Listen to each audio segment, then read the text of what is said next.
Philippiens. L'Épître aux Philippiens, chapitre 4. Et nous allons lire à partir du verset 8. Je ne sais pas si... je pense qu'il y a déjà 2 dimanches. Je vous avais parlé de l'objet de nos pensées, ce que Dieu attend de l'enfant de Dieu et ce qui doit être véhiculé justement dans nos cœurs, et ce qui plaît au Seigneur. J'avais commencé donc ce culte et j'avais arrêté un peu et je vous avais dit que j'allais continuer la prochaine fois que nous nous rencontrons. Donc voilà, nous sommes là ensemble et je pense que je vais continuer à donner cette suite, mais en rappelant bien sûr ce que nous avons vu, en bref, la dernière fois. Donc nous disons ces versets, donc Philippiens chapitre 4, verset 8, « Au reste, frères et sœurs, que tout ce qui est vrai, que tout ce qui est honorable, tout ce qui est juste, tout ce qui est pur, tout ce qui est aimable, tout ce qui mérite l'approbation, ce qui est vertueux et digne de louange, soit l'objet de vos pensées. Ce que vous avez appris, reçu et entendu de moi, et ce que vous avez vu en moi, pratiquez-le, et le Dieu de paix sera avec vous. Amen. Amen. C'est vrai que nous savons que nous, enfants de Dieu, le Seigneur, quand il est venu dans nos cœurs, dans nos vies, il a fait le ménage. Parce qu'il y a dans nos cœurs plein de choses. Et parfois, j'ai même pas envie, moi, pour ma part, de me rappeler de ce que le Seigneur a enlevé. Parce que c'est comme si on enlevait de la pourriture, on enlevait de la boue, on enlevait des saletés, quoi, tout ce qui n'est pas propre, qui n'est pas dans la gloire de Dieu. Et le Seigneur, lui, il a remplacé tout. Il a remplacé les bonnes choses. Il a transformé notre être. Vous savez, quand on rencontre le Seigneur, je ne sais pas, nous voyons le fruit de la conversion, que la parole de Dieu parle, le fruit de la conversion. C'est-à-dire qu'on peut voir quelqu'un qui est converti. Un chrétien qui peut le voir. Il voit quelqu'un qui est converti. Comment qu'il était et comment qu'il est après. Le Seigneur aussi peut transformer nos langages.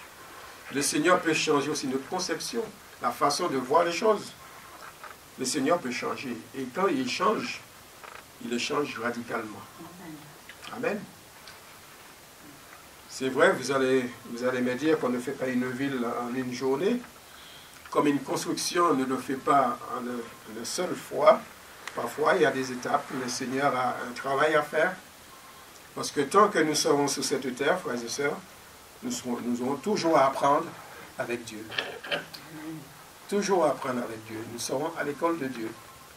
Et nous l'avons besoin. Et si nous n'acceptons pas cela, c'est-à-dire que nous ne voulons pas progresser avec lui. Comme si je dirais, Seigneur, si bon, ça y est, je le salue, stop. Mais le Seigneur connaît. Il connaît nos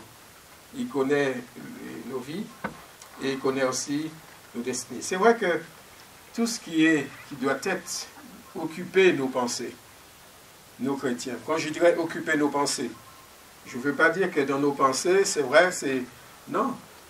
Mais vous allez comprendre que le Seigneur désire que tout ce qui reste la vérité, que nous l'avons vu la dernière fois, qui parle de vérité, nous savons que Dieu est vrai, l'enfant de Dieu doit être vrai. Quand nous parlons entre nous, nous devons parler avec vérité, que Dieu a un horreur du mensonge, même des demi-vérités qui est égale à un mensonge. Vous voyez? Des demi-vérités, pourquoi? Parce qu'on veut toujours sauver la face. On ne veut pas blesser l'autre, donc on ajoute parfois des choses un petit peu plus. Il n'y est pas. Et nous voudrions ne pas avoir cette demi-vérité dans nos cœurs. Nous avons parlé aussi de nos honorabilités, être honorable. Et c'est vrai que le Seigneur, il est On pourrait dire, c'est dans l'honorabilité, donc c'est comme le sens d'un révérend. Faire la révérence. La révérence, nous savons que nous devons prosterner que devant Dieu seul. Il n'y a que Dieu seul que nous devons prosterner. Pas devant un homme, même pas devant le peuple. Donc c'est vrai, c'est quoi? C'est se respecter, car personne ne peut comparer à l'Éternel. La crainte de l'Éternel, comme il dit, est le commencement de la sagesse. Nous avons parlé aussi de la justice. Parler de la justice humaine, de la justice de Dieu. Et nous, vous êtes comme moi. Vous voyez autour de vous, nous suivons l'information. Nous voyons la justice humaine. Parfois ils sont dépassés, parfois une justice qui... Nous ne comprenons pas, tout simplement parce que c'est humaine. C'est la justice humaine. Mais la justice de Dieu est différente. La justice de Dieu est différente. Et c'est vrai que quand nous parlons de la justice, que Dieu nous a rendus justes par Jésus, comme je vous avais parlé, cette justice, par le sang de Jésus, il nous a rendus justes. Et si je vous dis que vous êtes justes ce matin, vous l'acceptez ou pas? C'est vrai, quand on dit parfois qu'on est juste, il y en a qui disent, moi, juste? Ah non, non, je ne suis pas juste. Ben oui, c'est normal parce qu'on se connaît aussi. On se connaît cher, mais on est juste. Par Jésus, spirituellement, on est juste. Parce que Jésus vient à nous, frères et sœurs. Jésus vient à nous. Jésus est juste. Donc, Dieu nous a rendus justes par Jésus-Christ. Et ce matin, je voudrais aussi vous parler de la pureté. Être pur, la pureté.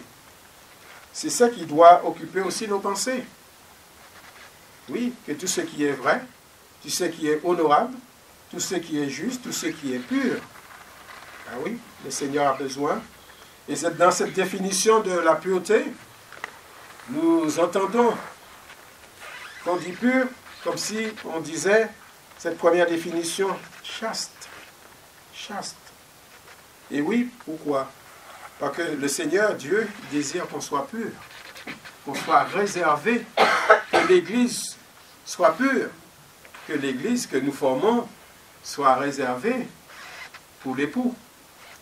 Quand l'époux va revenir, ah oui, c'est comme la fiancée avec son fiancé, qui préserve jusqu'au mariage pur. Et oui, je sais que c'est un langage qui n'est pas d'actualité, mais pour nos chrétiens, c'est d'actualité. Ça doit rester. Cet enseignement doit rester en nous, frères et sœurs. Et Dieu est jaloux tout simplement parce que, et quand nous provoquons justement cette infidélité, c'est-à-dire il y a le monde et lui, quand il est dit dans 2 Corinthiens 11, chapitre 2, « Car je suis jaloux de vous, d'une jalousie de Dieu, parce que je vous ai fiancé, c'est l'apôtre Paul qui parle, à un seul époux, pour vous présenter à Christ comme une vierge pure. » Amen. Donc la pureté est importante pour Dieu. Paul prenant l'exemple, c'est vrai qu'il prenait l'exemple de la fiancée préparée pure pour rencontrer son fiancé, l'attente jusqu'au mariage. Donc elle s'est gardée. Là on trouve dans cette définition de la chasteté. Et l'Église de Jésus-Christ, nous l'épouse, nous attendons l'époux qui est Jésus. Et l'épouse doit être conservée pure pour l'époux jusqu'à son retour. Amen. Est-ce que vous attendez le retour de Jésus? Est-ce que nous attendons le retour de Jésus? Est-ce que ce n'est pas comme... ça sonne, c'est comme un écho? Vous voyez, ça fait longtemps quand même, on parle du retour de Jésus. J'attends, et depuis ma jeunesse, je l'entends, et puis voilà. J'ai 80 ans, j'ai 90 ans, et j'attends toujours le retour de Jésus. C'est quoi? Qu'est-ce que représente, frères et sœurs, 90 ans devant le Seigneur? Qu'est-ce qui présente une vie devant Dieu? Une journée, c'est quoi pour Dieu? Hein? Et la parole qui nous donne un petit indice. Hein? Une journée, 1000 ans. Vous avez 1000 ans? Qu'est-ce qu'il y a 1000 ans? Non? une journée. Et puis c'est vrai, nous n'avons même pas passé une journée devant Dieu, depuis qu'on est né. Et c'est ça, la grandeur, les dimensions. Vous savez que cette définition aussi de la pureté, c'est l'innocence. Éprouver de la tristesse selon Dieu. Rester pur dans cette affaire de... C'est vrai que nous désirons rester purs. Nous désirons être honnêtes, intègres. Un enfant de Dieu, c'est vrai qu'on veut être honnête. Dans cette société, dans le milieu que nous vivons, tout peut nous pousser à être malhonnêtes. Tout peut nous pousser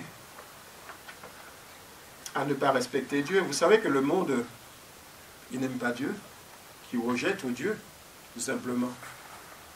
Et oui, vous allez qu'arriver dans un groupe de personnes et vous disiez, arrêtez, je peux vous parler 2 minutes de Jésus. Ça va faire le vide autour de vous.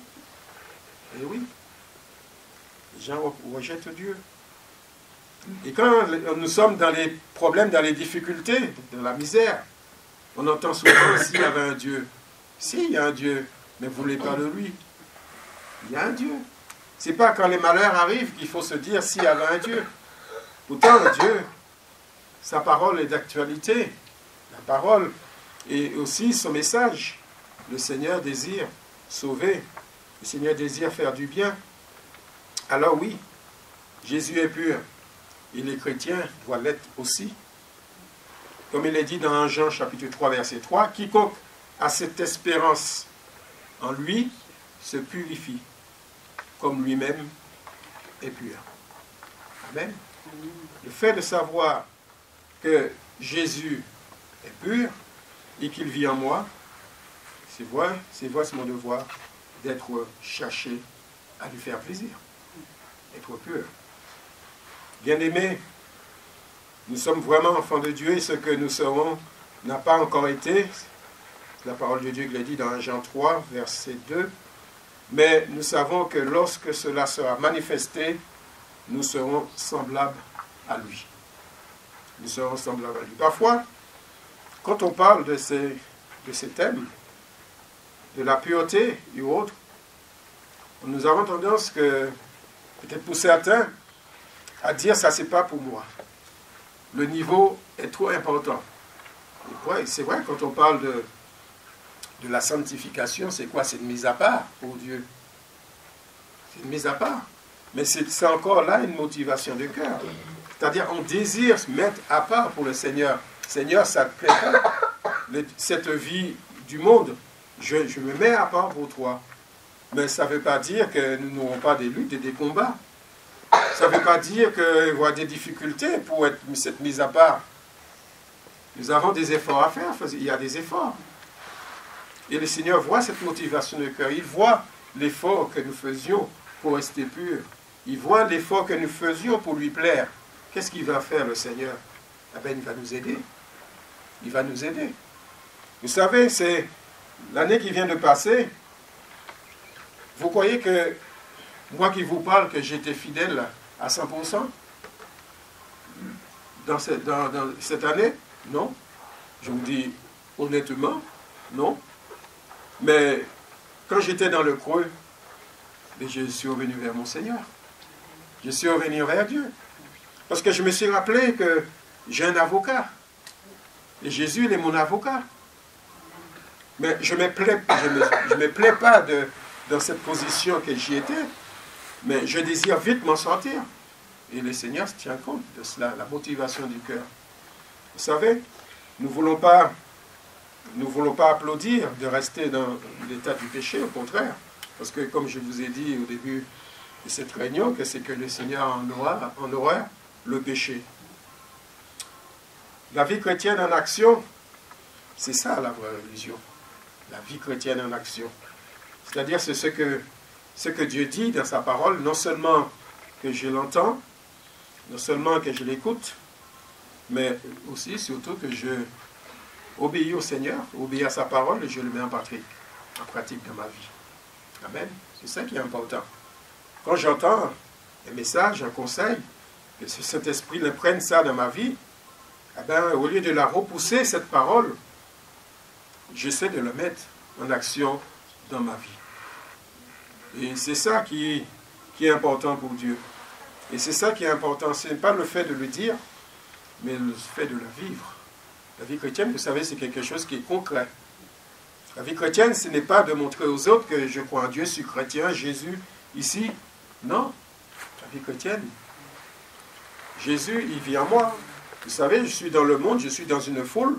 On ne sait pas si je suis chrétien, si je ne me manifeste pas. On ne sait pas, parce que Jésus vit en moi.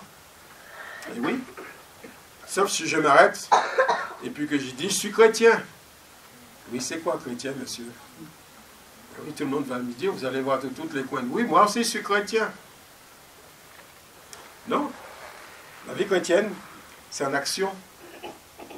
Ça se voit. C'est vrai que la parole de Dieu nous donne aussi comment dirais-je, cet exemple.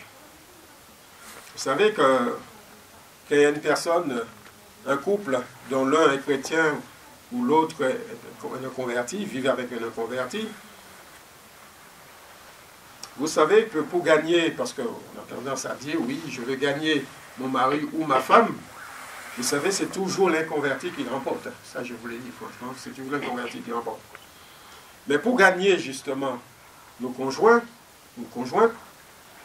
eh c'est notre façon de vivre. C'est notre témoignage qui est important. Vous n'avez pas besoin de dire, voilà, oui, on veut témoigner, on veut dire, de venir avec moi à la réunion, une réunion de prière, un invité. Oui, mais c'est la façon que vous vivez.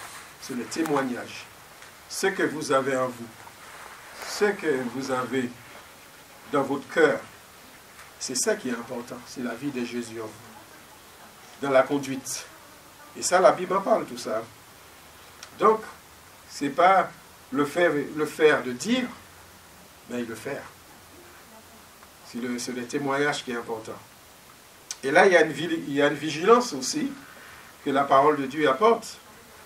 Et comme il disait, l'apôtre Paul disait à Timothée, n'impose pas les mains à personne avec précipitation et ne participe pas au péché de tuer toi-même, conserve-toi pur.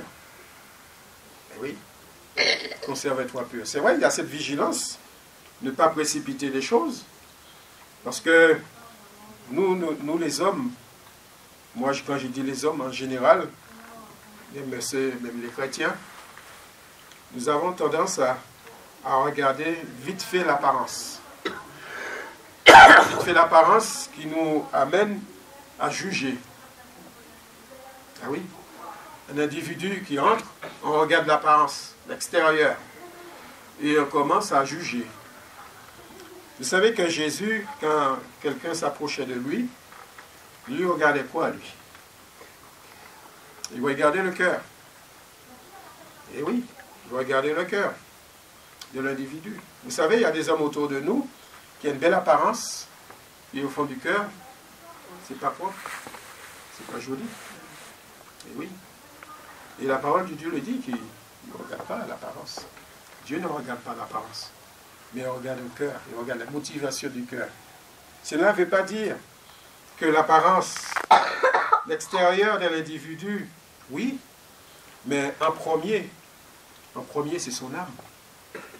C'est son âme qui est important, frères et sœurs. Ce n'est pas parce qu'il est mal habillé, ce n'est pas parce que c'est quoi mal habillé. Ce n'est pas parce que, oui, voilà. Mais tout simplement, et notre place, nous chrétiens, d'ailleurs, notre place, nous chrétiens, ce n'est pas apporter un jugement. Mais quand une âme rentre dans la maison de Dieu, même avec une apparence extérieure qui nous déplaît à nous, eh bien oui, parce qu'il y en a qui sont choqués, mais la première chose que nous devons faire, c'est de prier. De prier pour l'individu qui entre. Parce que le Seigneur, ce qui est important pour lui, c'est son âme. Soit sauvé. C'est important, c'est Jésus vient dans sa vie. Et oui, c'est que si là pour nous, il a fait le ménage, il fera aussi le ménage pour celui ou celle qui s'approche de Jésus. Il y a la conduite aussi. La conduite. Parfois, nous entendons, la parole de Dieu le dit et nous le connaissons, femmes, soyez soumises à vos maris, afin que si quelqu'un n'obéisse point à la parole, qu'il soit gagné sans parole par la conduite de leur femme en voyant votre manière de vivre chaste et réservée. Ça, c'est le côté, comme je disais, de la conduite de leur femme. Femmes, soyez soumises. Ne prenez pas. C'est vrai que ce verset-là, c'est dans le monde, ça ne passera pas. La soumission. Mais ce n'est pas cette soumission que Dieu parle. La soumission que Dieu parle, il y a un équilibre dans cette soumission. Parce que si vous lisez et vous continuez dans ce verset, et vous allez voir à un moment donné que Dieu donne aussi cette responsabilité à l'homme. Marie, aimez vos femmes, comme Christ a aimé l'Église. Jésus a aimé l'Église jusqu'à donner sa vie. Et oui, ça c'est important. On va dire, oui, femme, soyez soumise. Et la soumission, ce n'est pas écraser la femme, ne pas donner cette opportunité de parler, de dire, femme, tais-toi. Non, ce n'est pas dans cette dimension-là. Et la soumission, dans cette soumission, il y a l'amour. Si j'aime ma femme et ma femme m'aime, et puis il n'y aura pas de cet écrasement. Il n'y aura pas justement cette domination. Mais il y aura cet amour. Parce que j'aime ma femme. Comme Christ a aimé l'Église. Amen. Donc, il y a cette vision qui doit sortir, la vision que le Seigneur veut transmettre à travers ce verset. Un cœur consacré à Dieu est pur. Il est consacré à Dieu, il est pur. Il est semblable à de l'eau limpide ou de l'or débarrassé de ses impuretés, qui en l'occurrence sont l'impureté, c'est quoi? Moi, je pourrais parler de l'infidélité. L'infidélité dans le sens dans le sens que j'accepte le monde dans ma vie.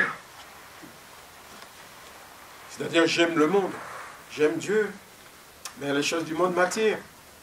J'aime encore. N'oublions pas, frères et sœurs, que le monde est inimitié à Dieu. C'est l'ennemi. Attention. C'est que nous sommes dans ce monde, nous ne faisons pas partie. Les chrétiens, les sauvés ne font pas partie. Nous attendons le retour de Jésus pour partir dans notre nouvelle demeure. Amen. Et oui. Donc, il faut les choses, tous les bruits de ce monde, toutes les choses qui viennent de ce monde, eh bien, moi, je dois le refuser. Ben oui, parce que ce que vous donne ce monde, eh bien, comme il est inimitié contre Dieu, il est ennemi de Dieu, automatiquement, ce n'est pas des bonnes choses pour l'enfant de Dieu. Parce que s'il est ennemi de Dieu, il devient aussi mon ennemi. Parce que Jésus, Dieu est mon Père. Et oui, les conflits d'intérêts, les sentiments mélangés, l'hypocrisie, l'insécurité, tout cela, nous trouvons ça dans le monde. Et oui. L'impureté, c'est dans l'apparence qui frappe les yeux. Comme il dit, malheur à vous, scribes et pharisiens, hypocrites, parce que vous nettoyez le dehors de la coupe et du plat, et qu'au-dedans, ils sont pleins de rapines. De l'extérieur des hommes, comme je parlais, les hommes religieux de l'époque. Vous savez qu'ils disaient aux autres de faire, et eux ne le faisaient pas. Vous savez, c'est facile à dire aux autres de faire ceci, faire cela. Et puis nous-mêmes, nous ne examinons pas nous-mêmes. Vous savez, c'est comme un miroir. Vous savez, le miroir, la glace que vous êtes mis devant ce matin. Non? Je vais voir, oui. Quoique, je ne sais pas, oui, si, bien sûr. Eh bien, le miroir de Dieu, c'est quoi? Le miroir de Dieu, c'est la parole. Le miroir de Dieu, il reflète notre personnalité intérieure. Voilà comment tu es. Tu dis que tu es comme ça, tu veux que les autres soient comme ça, et toi, comment tu es? Et oui, c'est ça qui est important. On veut que les autres soient comme cela. Et nous, parfois quand le Seigneur nous dit, je voudrais aussi que tu sois comme cela. Comment vous l'acceptiez cela? C'est un point d'interrogation, frères et sœurs, qui est important. C'est que nous ne devons pas nous trouver dans une position de jugement. Si nos frères et sœurs passent par des moments difficiles, ils ont des problèmes, des difficultés, Nous ne devons pas nous tenir sur un terrain de jugement. Nous devons prier en premier lieu pour nos frères et nos sœurs. Ceux qui passent par un moment difficile, un moment d'incompréhension, nous devons être là pour eux. Amen. Gloire au Seigneur. Donc c'est ça. C'est que quand il y a un membre qui souffre, ben les autres aussi souffrent. Et quelqu'un pourrait dire, moi, ça ne me fait rien. Ah bon, ça ne te fait rien? Ah ben, tu fais pas partie du corps de Christ alors. C'est ça. Hein? Quand un membre souffre, tous les autres aussi souffrent. Et c'est vrai que, vous savez, les pensées, tout ce qui doit être l'objet de nos pensées, il y a aussi dans le cœur de l'homme, tout ce qui est d'origine dans le cœur de l'homme, c'est ça que la Bible souligne, car c'est dedans du cœur des hommes que sortent les mauvaises pensées. Vous savez que celui qui n'est pas avec Jésus, qui n'est pas en Jésus, et il fait pas c'est dans son cœur, voilà tout ce qui se véhicule. Les mauvaises pensées. La parole de Dieu ajoute les adultères, les impudicités, les meurtres, les vols, les cupidités, les méchancetés, la fraude, les dérèglements, le regard envieux, la calomnie, l'orgueil, la folie. Toutes ces choses mauvaises sortent du dedans et souillent l'homme. C'est la Bible qui le dit. C'est la parole de Dieu. Moi, je crois à la Bible. Je crois en Dieu. Donc, je crois ce que la Bible dit. Amen. À partir du moment où je le crois, donc, un individu en face de moi qui n'a pas Jésus, je sais qu'est-ce qui peut être dans son cœur. L'apparence trompe. Même s'il est bien costumé, cravaté, tout ce que vous voulez, mais ce n'est pas ça qui est important. Ça, c'est l'apparence. Et si vous savez, beaucoup de misère, de malheur qui arrivent quand un couple se forme, ou dans le monde, on regarde à l'apparence. Il est beau, elle est belle. Et oui, il n'y a pas que ça. Il n'y a pas que ça. C'est ce qu'il y a dedans. C'est ce qu'il y a dedans. C'est pourquoi c'est important. Avec Dieu, il y a la communication, la communion. Mais un couple, il faut qu'il y ait de la communication. Et oui, c'est important ça. Communication. Et ce qui fait aussi partie de nos pensées, c'est l'amabilité. Être aimable. L'amour que je dois dégager. Pourquoi? Parce que Dieu est amour et il a prouvé son amour en Jésus pour nous, frères et sœurs. Aimer Dieu est souvent lié. Quand on dit aimer Dieu, c'est garder ses commandements. Aimer Dieu, c'est aussi le servir. C'est marcher dans ses voies. Aimer Dieu, et c'est haïr le mal. Parce que Dieu haït le mal. Et oui, le Seigneur nous demande à faire du bien autour de nous. Vous savez que je véhiculais des enfants de l'école. Je conduisais, puis souvent je laissais, quand les voitures étaient en difficulté, j'arrêtais, je laissais passer. Ah oui, pour déblayer ou alors comme ça. C'est dans ma nature. Mais monsieur, pourquoi vous laissez tout le monde passer? Monsieur, pourquoi vous êtes gentil? Mais voilà, la bonté, j'ai dit, la bonté, c'est une qualité. Et oui, c'est important ça. Faites le bien autour de vous. L'amour de Dieu implique l'obéissance. Il implique aussi le respect et la fidélité. Nous sommes appelés à aimer Dieu, sans partage, ni compromis. Il ne faut pas dire, Seigneur, je veux t'aimer, mais à condition que je voudrais vivre avec toi, mais il faut que tu me donnes ci, il faut que tu me donnes ça. Non, on ne mérite rien. Aux yeux de Dieu, on ne mérite rien. On était condamnés. Vous savez, on était condamnés. Aux yeux de Dieu, on ne mérite rien. Ce n'est pas à nous de tenir devant Dieu, de dire, donne-moi ça et je te ferai ça, je te donnerai ça. Non. Au contraire, nous devons s'approcher avec cette humilité devant Dieu. Tête basse. Tête basse.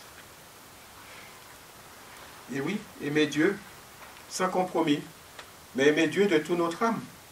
Comme il est dit la parole, nous devons aimer Dieu de tout notre cœur et aussi de toutes nos pensées. Et oui, ça revient à la pensée, frères et sœurs, c'est important. C'est important. L'amour de Dieu nous invite aussi, non seulement à aimer Dieu, mais aussi à aimer nos prochains. Nous devons aimer nos prochains. Ceux que nous côtoyons, nos collègues de travail. Si nous sommes au lycée aussi, ou dans les grandes études. Cela comprend aussi chaque membre de nos familles, nous devons les aimer.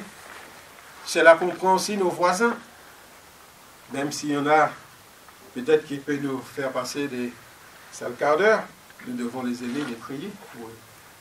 Et oui, ça va même plus loin l'évangile. Vous savez, le message de Jésus, qui nous dit même de prier pour nos ennemis.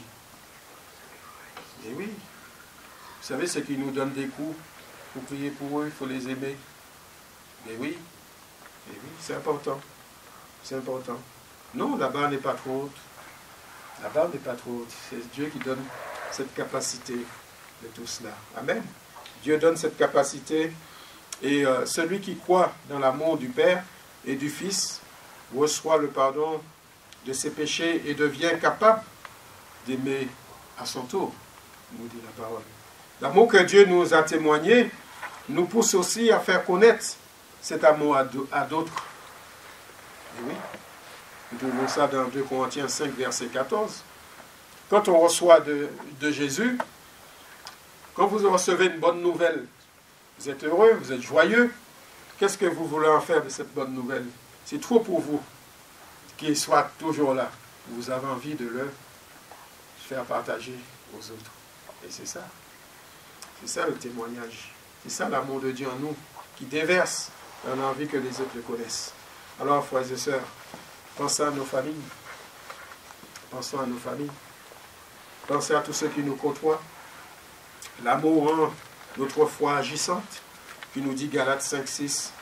Cet amour transforme de l'intérieur toutes les relations sociales dans le couple, entre parents et enfants. Et nous connaissons bien ces passages, dans Éphésiens 5 et 6, etc. Et oui. Et même dans le travail social, nous devons aimer ceux qui nous gouvernent, mais aussi dans nos travails, nos patrons. Et oui. Et oui. Nous devons aussi prier pour eux. Qu'est-ce qui doit occuper aussi notre pensée? Et je vais arrêter après cela. Vous savez qu'il parle du témoignage. Le témoignage mérite l'approbation. Le témoignage de la bonne renommée.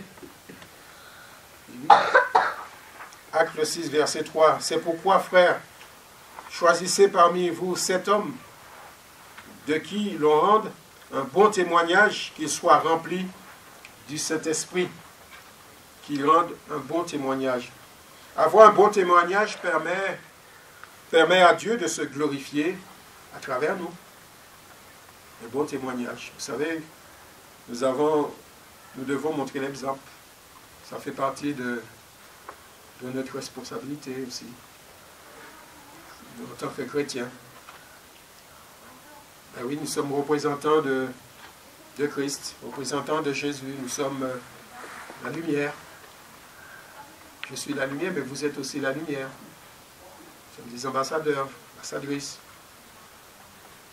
C'est notre responsabilité. Nous devons être des repères dans ce monde de ténèbres. Vous savez, dans les ténèbres, il faut des lumières pour diriger. Et nous sommes ces lumières. Donc nous avons notre responsabilité. Avoir un bon témoignage permet à Dieu, c'est vrai, d'agir. Et c'est vrai que, comme il est dit, comme un autre exemple, Corneille Santanieu, homme juste et craignant Dieu, et de qui toute la nation des Juifs rend un bon témoignage. Des hommes qui rendaient des bons témoignages. Ananias, homme pieux selon la loi, et de qui tous les Juifs demeurant à Damas rendaient un bon témoignage. Conduisez-vous avec sagesse, avec ceux du dehors, et rachetez le temps. Abstenez-vous de toute espèce de mal. Nous devons aussi occuper nos pensées pour tous ceux qui ont une bonne renommée spirituelle, un bon témoignage. Toujours cette inquiétude de déplaire au Seigneur. Vous savez, nous devons craindre le Seigneur. Craindre, ce n'est pas dans le sens d'avoir peur de lui. Pas dans le sens d'avoir peur de lui, c'est pas ça la crainte. C'est sûr que ceux qui ne connaissent pas le Seigneur, ils vont avoir cette crainte. Mais nous, enfants de Dieu, c'est un respect pour Dieu.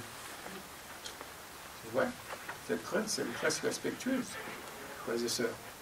Et que c'est vrai quand il parle de la vertu et tout ce qui est digne de louange. La vertu, ce qui provoque l'admiration, la grandeur, la souveraineté de Dieu. Et c'est comme je disais ce matin, notre Dieu, nous devons l'élever, nous devons le glorifier. Et quand cet dernier dimanche de l'année, nous voudrions aussi, prenez donc le temps. Prenez un temps pour le Seigneur, pour le louer, pour le dire, pour le louer pour cette année. Même qu'il y a des moments difficiles, louez-le. Louez-le. Le Seigneur sait, il connaît toutes choses, parce qu'il garde ses enfants. Il protège ses enfants. Et à cette année qui va commencer, le Seigneur gardera ses enfants. Amen. Amen. Le Seigneur nous gardera. Ça ne veut pas dire qu'il n'y aura pas de difficultés. Ça ne veut pas dire qu'il y a des choses que... Voilà, je ne sais pas si vous êtes comme moi. Il y a l'information, il y a des inondations, le climat, il y a toutes ces choses-là. Le monde a peur. Le monde a peur. Et oui, et nous chrétiens, vous avez peur? Non. Parce que nous le savions.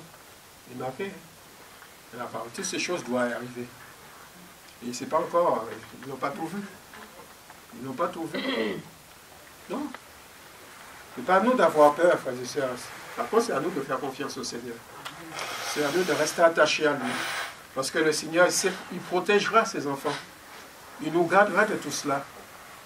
J'aime toujours prendre cette image de ses compagnons de Daniel. Ils étaient dans la fournaise. Il n'a pas épargné la fournaise. Mais sauf, ils n'ont pas été brûlés. Parce que Dieu les a gardés. Dieu nous gardera, même à travers les épreuves, frères et sœurs. Que Dieu soit béni. Merci Seigneur pour ta parole.